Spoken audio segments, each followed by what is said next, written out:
Vamos a estar leyendo el capítulo 4 del libro de Zacarías en esta noche. Y vamos a leer de esta manera. Zacarías capítulo 4, versículo 1 en adelante. Y dice así: Volvió el ángel que hablaba conmigo y me despertó como un hombre que es despertado de su sueño. Y me dijo: ¿qué ves? Respondí: he mirado y aquí un candelabro todo de oro, con un depósito encima y sus 7 lámparas encima del candelabro, y 7 tubos para las lámparas que están encima de él. Y junto a él 2 olivos, el uno a la derecha del depósito y el otro a su izquierda. Proseguí y hablé diciendo a aquel ángel que hablaba conmigo: ¿qué es esto, Señor mío? Y el ángel que hablaba conmigo respondió y me dijo: ¿no sabes qué es esto? Y dije: no, Señor mío. Entonces respondió y me habló diciendo: esta es la palabra de Jehová a Zorobabel, que dice: no con ejército ni con fuerza, sino con mi espíritu, ha dicho Jehová de los ejércitos. ¿Quién eres tú, oh gran monte? Delante de Zorobabel serás reducido a llanura. Él sacará la primera piedra con exclamaciones de gracia, gracia a ella. Vino palabra de Jehová a mí diciendo: las manos de Zorobabel echarán el cimiento de esta casa, y sus manos la acabarán, y conocerás que Jehová de los ejércitos me envió a vosotros. Porque los que menospreciaron el día de las pequeñeces se alegrarán, y verán la plomada en la mano de Zorobabel. Estos 7 son los ojos de Jehová que recorren toda la tierra.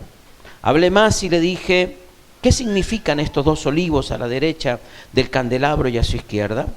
Hablé aún de nuevo y le dije: ¿qué significan las 2 ramas de olivo que por medio de los 2 tubos de oro vierten de sí aceite como oro? Y me respondió diciendo: ¿no sabes qué es esto? Y dije: Señor mío, no. Y él dijo: estos son los 2 ungidos que están delante del Señor de toda la tierra. Amén. Señor, bendecimos tu nombre y te exaltamos y te pedimos que tú, a través de tu palabra, puedas llevarnos, Dios de la gloria, a un nivel mayor de conocimiento, de revelación, a un nivel mayor en cuanto a lo que tú deseas y quieres de cada una de nuestras vidas. Gracias, Dios, porque tu palabra es viva, es eficaz, porque tu palabra es real, es más cortante que espada de 2 filos. Gracias, Señor, porque a través de tu palabra podemos ser llevados, Señor, a un nivel mayor de relación contigo en cuanto al conocimiento. Por eso, Padre, en esta tarde, noche, te bendecimos, te damos toda la gloria, toda la honra a ti. Declaramos nuestras vidas fértiles, declaramos nuestras vidas, Señor, Cordero de Dios, tierra fértil, para que tú deposites en cada una de nuestras vidas esa semilla que va a fructificar en cada uno de nosotros. En el nombre poderoso de Jesús. Amén y amén. Gloria a Dios. Amén. ¿Qué quiero compartirle en esta tarde? Y poder estar unos minutos meditando en la palabra del Señor. Y quiero hablarle un poquito acerca de lo que Dios, el significado para el pueblo de Dios de la reconstrucción del templo. ¿Sabe? Y vez pasada hablamos acerca de esta palabra, no sé si la recordarán, y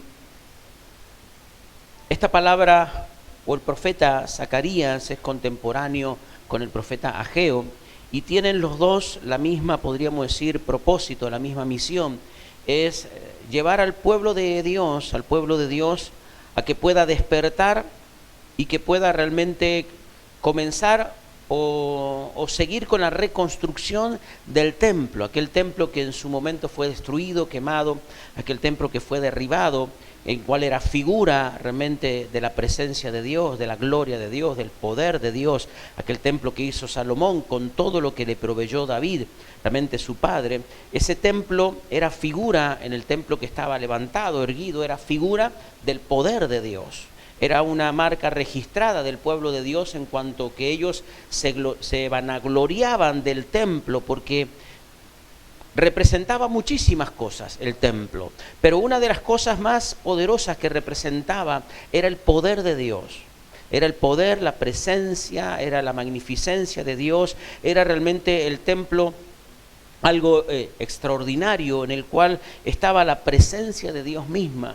Cuando derriban el templo, cuando destruyen el templo por la desobediencia y tantas cosas que pasaron en 500 antes de Cristo, en el año 500, por ahí un poquito antes, dice la palabra de Dios que cuando el templo fue derribado, las puertas quemadas, todo esparcido, dice que el pueblo de Israel, el pueblo de Judá fue tomado cautivo, muchos se esparcieron por todos lados y realmente el pueblo se destruyó.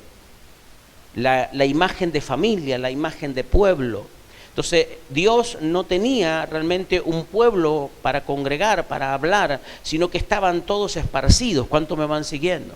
Entonces cuando Dios llama a Ageo y a Zacarías para empezar realmente a llamar al pueblo de Dios, era el año de Ciro en el cual gobernaba, y Ciro le permite a Judá, le permite a Israel empezar a traer los exiliados, a traer de diferentes lugares, empiezan a venir y a congregarse nuevamente como pueblo, empiezan nuevamente a ser familia, a congregarse y a todo aquello, y empiezan realmente con la iniciativa de reconstruir el templo, de la reconstrucción del templo.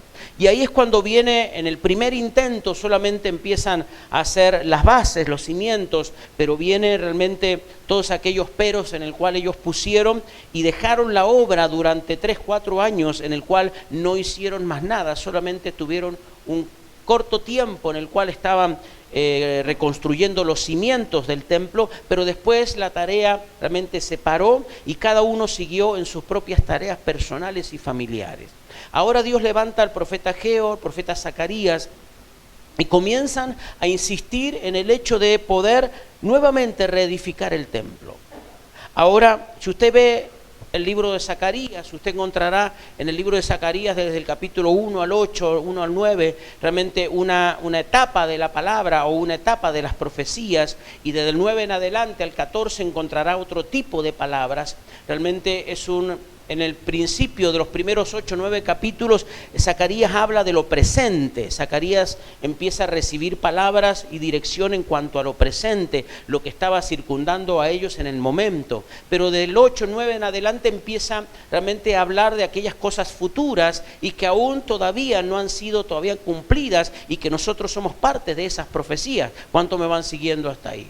Entonces es muy importante que usted y yo realmente a través de la palabra de Dios entendamos lo que Dios nos cuenta a través del mensaje, a través de la historia, pero también aquello que nos dice que como figura de aquellas cosas, lo que Dios nos está diciendo para este tiempo. ¿Cuántos me van siguiendo ahora? ¿Me va siguiendo? La importancia o la relevancia de que el templo fuera levantado, el segundo templo, la importancia de que el templo fuera levantado. ¿Qué tan importante o cuál es realmente el motivo que Dios tenía muy fuerte para que el templo realmente fuera levantado? ¿Cuál es la figura? ¿Cuál es realmente el motivo fuerte de Dios en el cual insistir para que el templo realmente fuera levantado? Y la figura, mi hermano, es aquello en el cual hoy nosotros podemos estar reconstruyendo, o aquello que nosotros podemos estar haciendo es levantar la iglesia o presentarle a Dios una iglesia realmente homogénea, un cuerpo, una iglesia en el cual esté unida, una iglesia en el cual esté cumpliendo el propósito que tiene en la tierra. ¿Cuántos me van siguiendo? El templo es figura de la presencia de Dios. Así como en aquel entonces la presencia de Dios decidió descender ahí entre esas telas, entre ese lugar, el tabernáculo, el arca, el templo también figuraba la presencia de Dios. La presencia de Dios que viene realmente a instalarse, la presencia de Dios que viene a meterse dentro de su pueblo y tener un Dios cercano. Porque el propósito de Dios es estar cercano con usted y conmigo.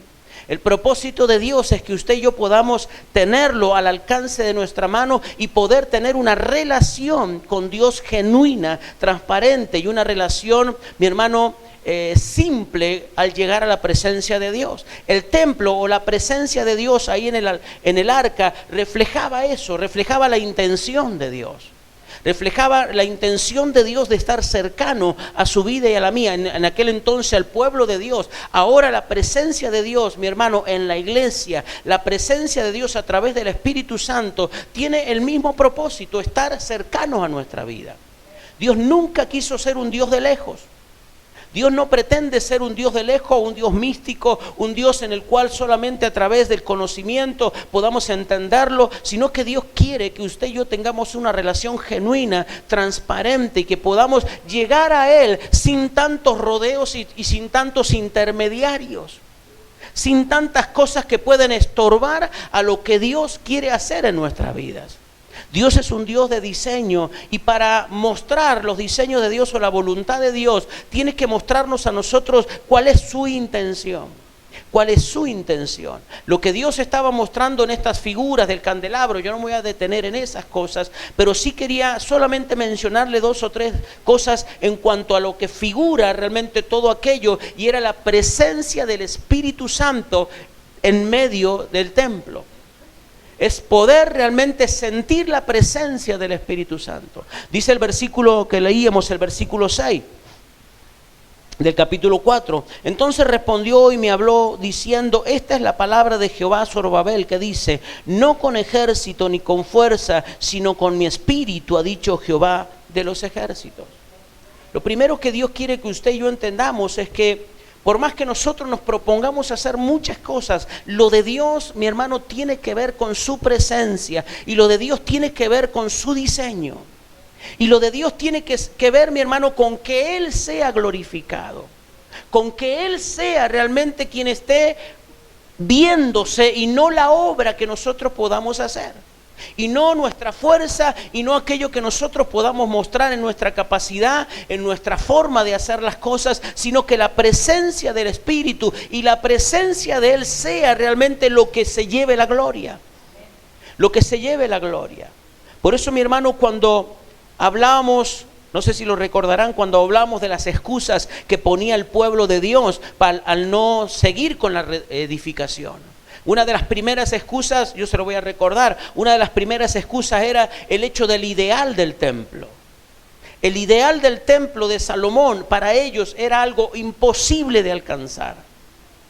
El ideal, la hermosura, la gloria, lo costoso del templo. Realmente no sé cuántos han visto o han leído la palabra de Dios, o han visto realmente, han buscado realmente imágenes del templo de Salomón. Era algo extraordinario. Las paredes recubiertas en oro, las puertas eran puertas extraordinarias. Todo lo que llevaba el templo, hasta los detalles más mínimos, eran, mi hermano, reflejaban el poder, la abundancia, el respaldo, la autoridad de Dios.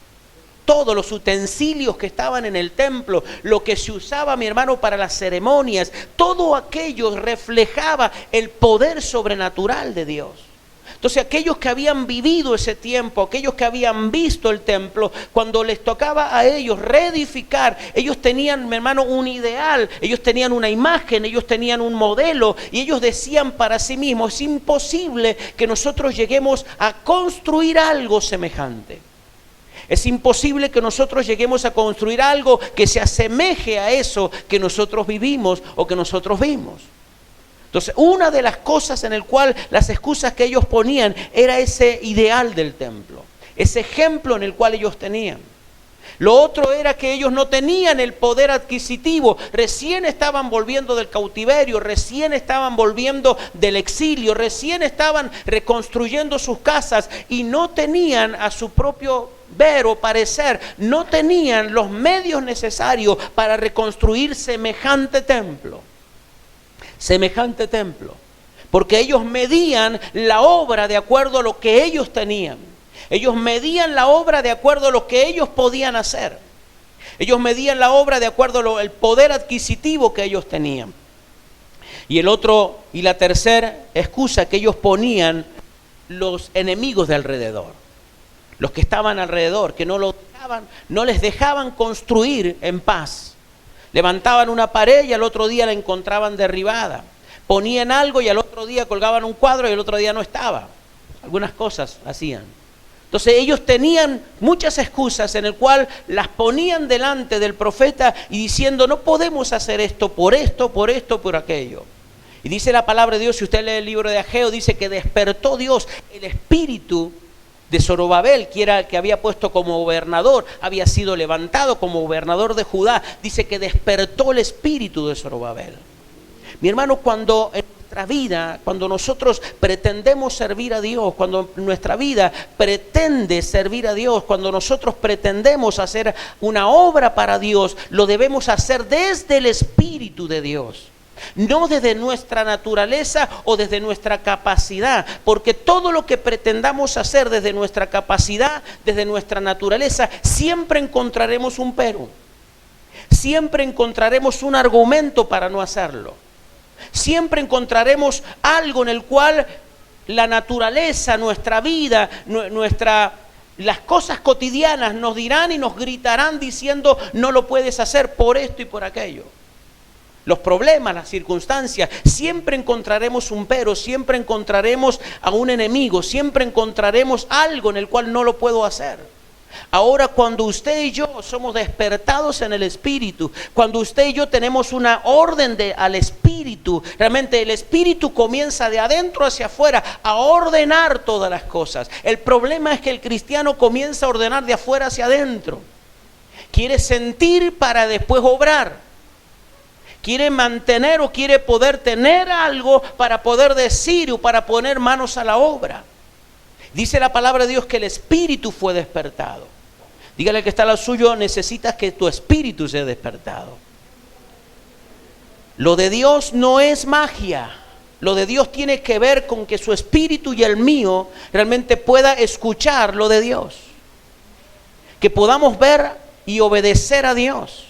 Que podamos encontrar realmente en la palabra de Dios y en el Espíritu de Dios el respaldo que yo necesito. Porque la obra no es suya y no es mía. La obra es de Dios. Y como la obra es de Dios, ¿quién es el que se debe de encargar para suplir? Es Dios. Ahora, cuando nosotros queremos hacer la obra de Dios con nuestra fuerza, con nuestra capacidad, con nuestra economía, es cuando viene el problema, porque siempre tendremos un pero. Porque mediremos todas las cosas de acuerdo a nuestra fuerza, a nuestro tiempo, a nuestra capacidad, y ahí empezaremos, mi hermano, a levantar argumentos. Me gustaría servir a Dios, pero. Me gustaría hacer esto, pero. Si yo tuviera esto, ¿cómo serviría a Dios? ¿Sabe cuántas promesas hay de nuestra parte, mi hermano, cuando prometemos cosas cuando no tenemos medios? Si yo tuviera esto, si yo hiciera aquello, si yo alcanzaría esto, ¿cómo serviría yo a Dios? Si yo tuviera más tiempo, estaría todo el tiempo en la iglesia. ¿Cuántos han escuchado eso? Yo lo he escuchado infinidad de veces. Infinidad de veces. ¿Cómo quisiera tener más tiempo para Dios? ¿Cómo quisiera tener el doble del sueldo para ayudar más a la obra de Dios? Son todos peros. Son todos peros, no es el pensamiento de Dios. Porque Dios no necesita ni su tiempo ni su dinero para que usted y yo le sirvamos. Lo que Dios necesita es un espíritu que esté acorde y alineado al de Dios. El problema cuando usted y yo empezamos a levantar argumentos es cuando su espíritu no está alineado al de Dios. Y ahí empezamos a poner peros. Y ahí empezamos a poner argumentos en el cual no hago esto por aquello, no hago esto por aquello otro, no me alcanza, Dios sabe que no me alcanza, Dios sabe que no tengo todo el tiempo, Dios sabe. Y con ese Dios sabe muchas veces, mi hermano, nos alejamos cada día más del propósito de Dios. Del propósito de Dios. Y Dios lo que quiere es bendecir su vida de forma extraordinaria. Pero la única manera que Dios tiene de bendecir su vida es cuando usted y yo entramos en el diseño de Dios. Cuando usted y yo, mi hermano, nos manejamos en el diseño de Dios. Y manejarse en el diseño de Dios no es fácil. Aunque debería ser fácil. Pero no es fácil ¿en qué sentido? Cuando usted y yo nos manejamos en el diseño de Dios, tiene que ver, mi hermano, con el hecho de dejar nuestro propio diseño, de dejar nuestros propios patrones que estamos siguiendo, dejar nuestras propias órdenes a nuestra vida y dejar que Dios obre en nosotros y poder nosotros entender la voluntad de Dios y entender todo aquello que Dios nos está mostrando, que Dios nos está diciendo a través de la palabra, a través de las mismas cosas que nosotros vayamos experimentando a diario. Dios es un Dios de diseño y Dios quiere bendecir nuestra vida. El propósito de Dios es bendecir su vida y la mía. Pero para bendecir nuestra vida necesitamos nosotros volver al diseño de Dios. Y Dios le dice, todas estas palabras, todo esto que yo te estoy mostrando, Dios le dice a través del ángel al profeta, es para que Zorobabel comience y sea despertado en su espíritu y que comience a ver lo que yo estoy viendo.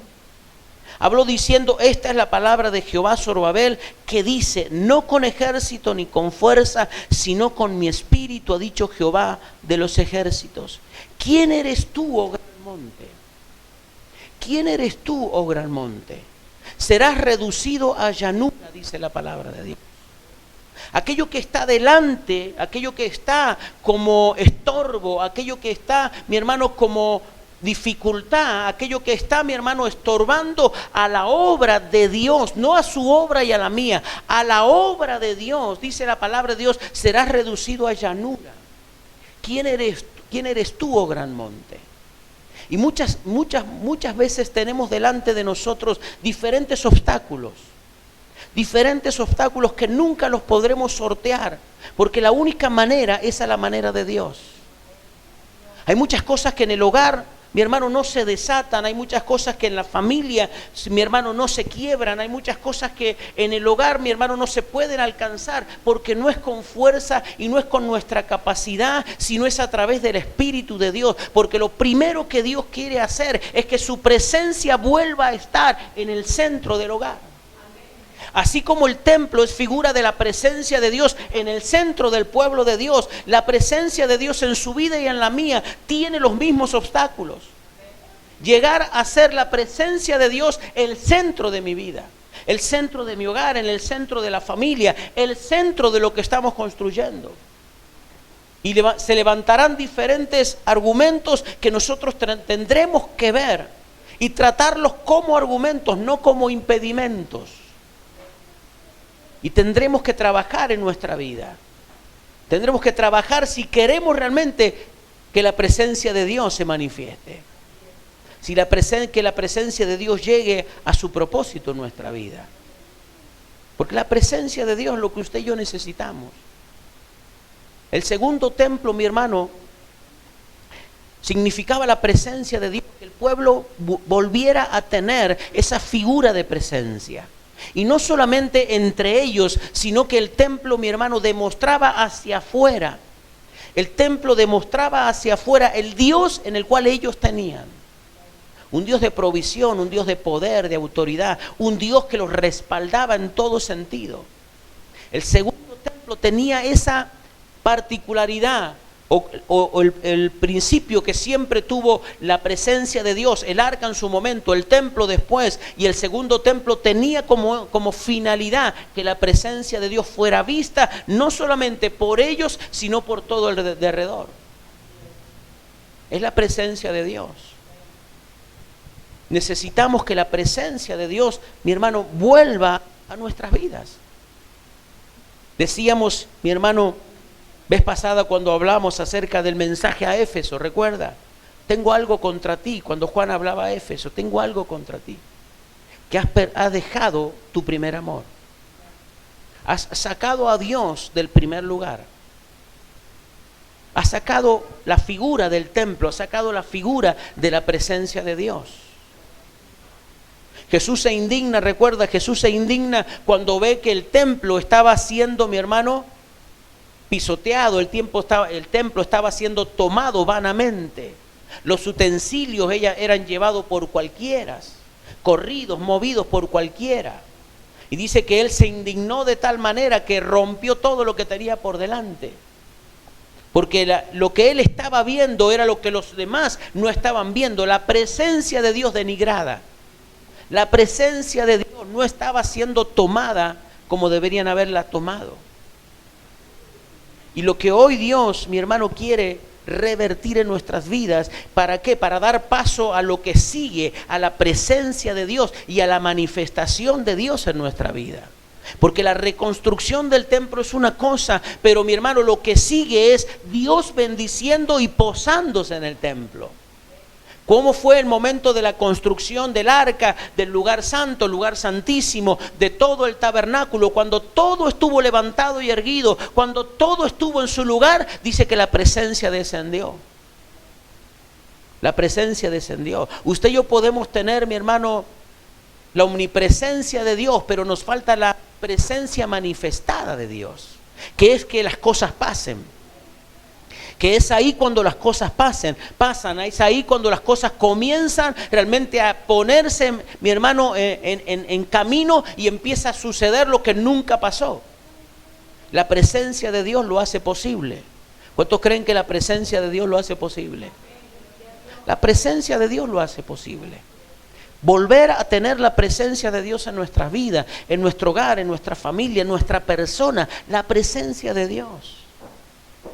La presencia de Dios, esa relación, esa intimidad, el hecho de buscarlo a Dios, como sea que sea su relación con Dios, porque cada uno de nosotros tenemos una forma y una relación distinta y diferente de llegar a Dios y de sentir a Dios.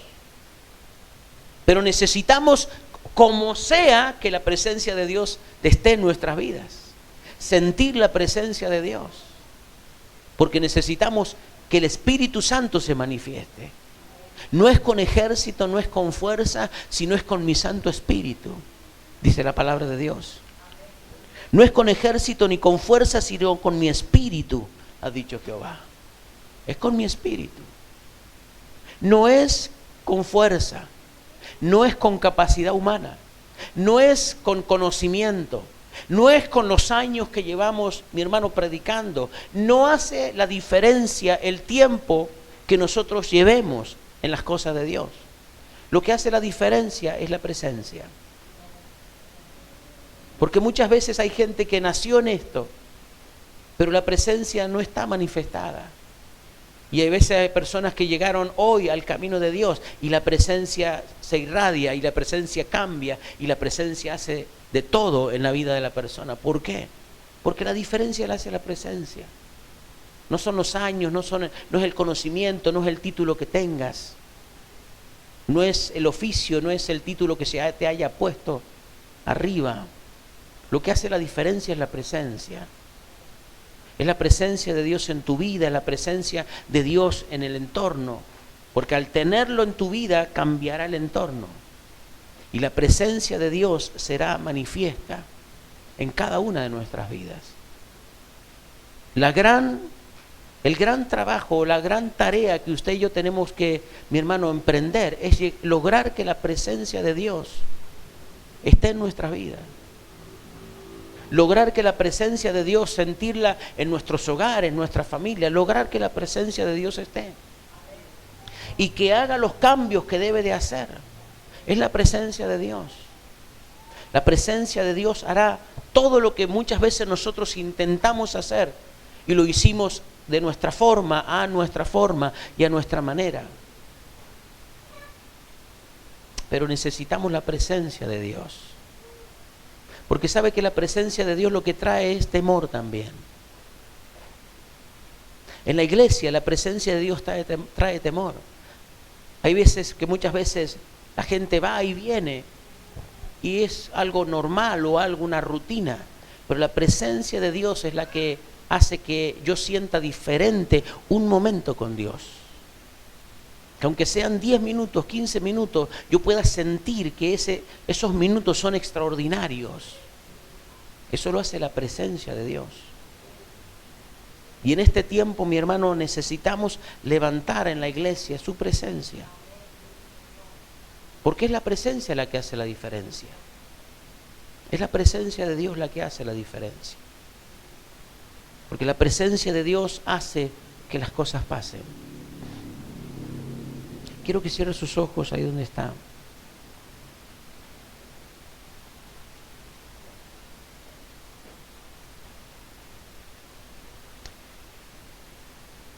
Y en esta última oración, que podamos nosotros, así como adorábamos a Dios antes de ir a la palabra, lograr la presencia de Dios, poder sentirlo en nosotros. Nosotros somos el templo, yo soy su casa, tienes que habitar en mí.